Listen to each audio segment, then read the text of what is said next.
Welcome to the GNOSIS Release Notes training brought to you by the APS Client Services team. My name is Sarah and I'll be taking you through our new items. Here's a summary of what's new with the release. We made updates to our fetal assessment and monitoring course. There is a new certificate management process now available. We've made analytics updates and we have new clinical pro modules available. Remember, you can reach out to us for assistance by navigating to www.aps-web.com/contact or by phone 24 hours a day, 7 days a week at 877-277-4500. Now let's take a deeper look at what's new in this release. We've made major changes to our fetal assessment and monitoring course, which is validated by A1. In our July 6th release, we updated the content of our fetal assessment and monitoring course. Courses currently in progress will need to be completed by August 26, 2016, or progress will be lost. If you have not yet started the course before July 6th, the new version will be automatically assigned to you. Again, courses that are currently in progress will need to be completed by August 26, 2016, or progress will be lost due to accreditation. So let's take a look at what we're actually updating in the course. We've incorporated standardized management of Category 2 tracings based on the work by Clark and others published in AJOG. We've included expert recommendations to treat minimal and absent variability similarly. We've also updated information on the normal labor curve based on the work of Zhang and others, as well as recommendations from recent work by ACOG and SMFM on safe prevention of primary cesarean delivery regarding timing for interventions. In the new course, we've updated to conform to the ACOG report on neonatal encephalopathy and neurologic outcome. Content's been added around using supplemental maternal oxygen as a corrective measure, and more inclusive language to support collaborative practice management. And last but certainly not least, content in our fetal assessment and monitoring course has been reviewed and updated by A1 staff. Another course update to the fetal assessment and monitoring is regarding the updated assessment and enhanced learning path. Based on client feedback, the fetal assessment and monitoring course now has a shorter assessment and a more targeted learning path. So what this means is that we've personalized content segments to now map directly more to the assessment questions that were answered incorrectly by users during their exam. We've also consolidated questions on topic areas so that the assessment is now shorter with more targeted questions. This is a big one and hopefully will be very well received by end users. Because we've had so much feedback on the judgment questions that are within the assessment, we have updated our Likert scale to be more simplified to be effective for nurses and providers.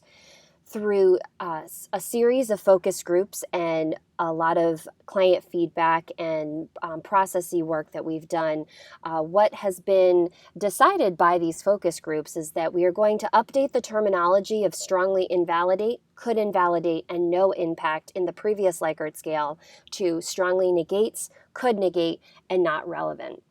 Again, this was something that was tested with nurses and providers in many focus groups, and based upon the feedback that was received, these new terms, strongly negates, could negate, and not relevant, have been decided to be the new Likert scale to be more effective for our end users.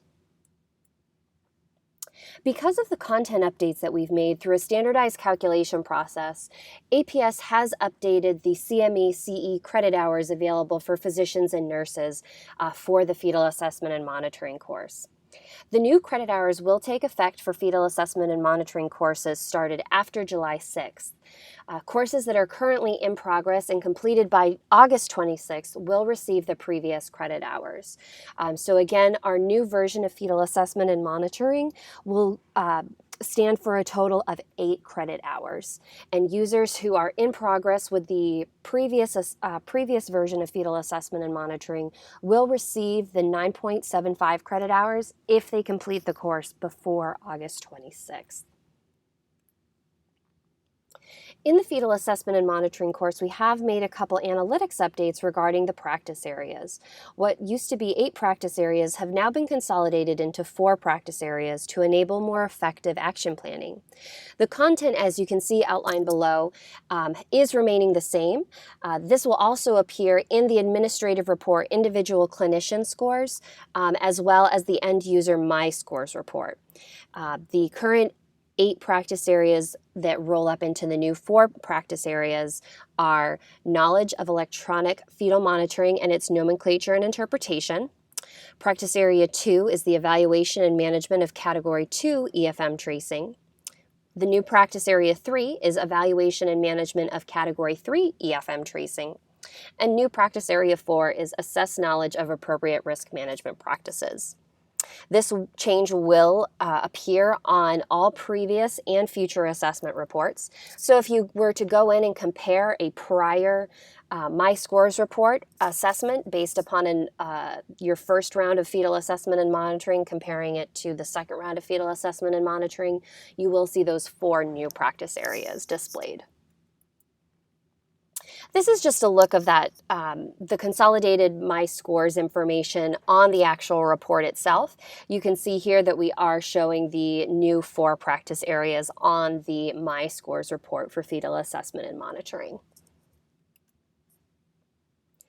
Regarding a product enhancement, so this is something that is going to apply to all courses, not just our assessment-driven course modules. Users will now be able to receive multiple certificates for the same course. Previously, a user could only receive 1 certificate that reflected the date of the first course completion. Now, though, when users complete a course for the second time, the third time, that certificate will generate for the particular completion. Because the assigned seat time and required learning completion date will be available on those claim certificates, the workflow using the memorandum will no longer be needed. So we are going to retire those memorandums of course completion because users will now be able to access that information through their certificate.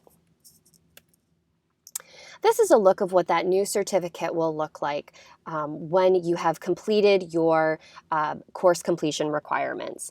You can see here that this user completed the high-risk abdominal pain in the emergency department on June 6, 2016, and was awarded their 1.25 credits. The course requirements were completed on June 3, 2016, and the seat time to complete the course requirements was 60 minutes. You can see then down at the bottom of the certificate that I actually claimed my certificate on 7/10/2016. We are also going to be generating a pop-up window that notifies users when their course requirements have been met in the learning path window itself. That'll bring them to the claim certificate workflow if they choose to click to claim certificate, or they can continue on with the learning path. The certificates workflow page has been updated to be more transparent to the end user within the View column. It will now show the stage of the process that they are in for claiming their certificate. For those of you that are familiar with the certificate completion, there are several stages to claiming your certificate. First, you must take a post-course test and pass. Then you will take a post-course evaluation, and then from there you can claim your certificate. So now we've just outlined the process on the certificates page so that users clearly know where they are in that process. You can see here in the View column that we have statuses like View Certificate, Start Evaluation, Start Post-Course Test, View Certificate, and Claim Certificate. So what this indicates is the various stages that a user is in when retrieving their certificate for the first time. Once they have claimed their certificate for the first time, the link will then transform to that View Certificate link, and they'll be able to pull up that certificate at any point in time.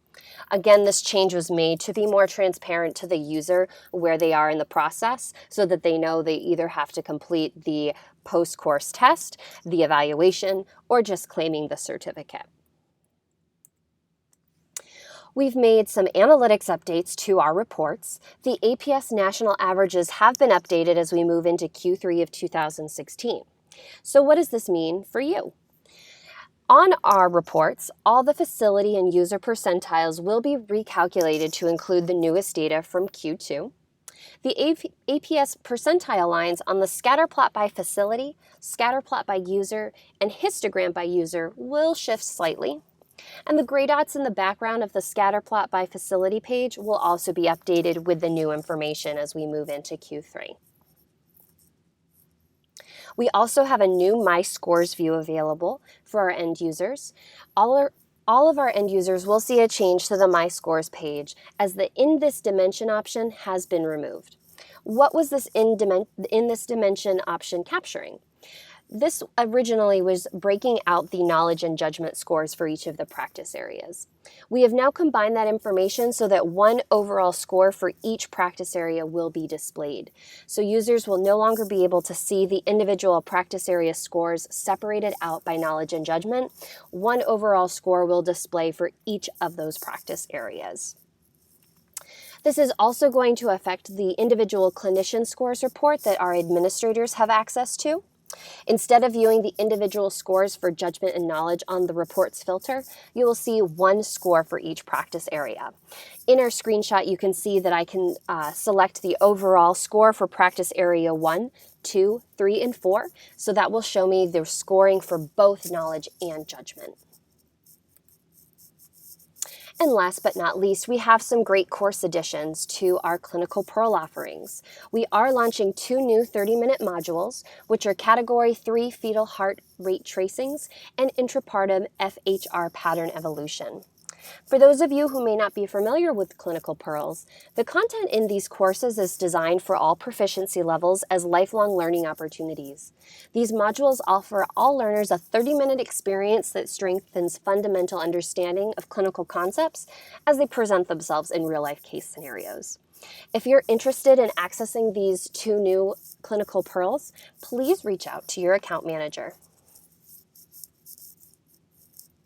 And then coming soon in our July 13th release, a new version of obstetrical hemorrhage will be available.